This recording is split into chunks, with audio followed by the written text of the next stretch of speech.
প্রস্তাবনা সংশোধনের দায়িত্ব কার?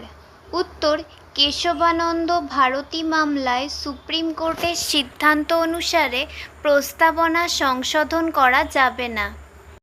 নেক্সট, ভারতীয় সংবিধানের প্রস্তাবনা কতবার সংশোধন করা হয়েছে? উত্তর, প্রস্তাবনাটি একবার সংশোধন করা হয়েছে 1976 সালের 42তম সংশোধনী আইনের মাধ্যমে। নেক্সট, ব্যক্তির মর্যাদা সম্পর্কে প্রস্তাবনায় কী বলা হয়েছে? উত্তর, প্রস্তাবনা প্রতিটি ব্যক্তির মর্যাদাকে স্বীকৃতি দেয় এবং জোর দেয়।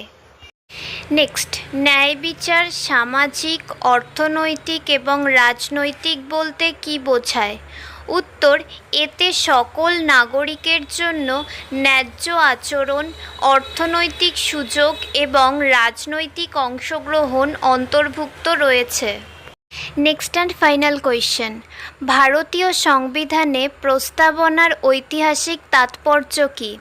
উত্তর, প্রস্তাবনাটি ব্রিটিশ ঔপনিবেশিক শাসন থেকে স্বাধীনতা লাভের পর ভারতের জনগণের আকাঙ্ক্ষা এবং স্বপ্নের প্রতীক।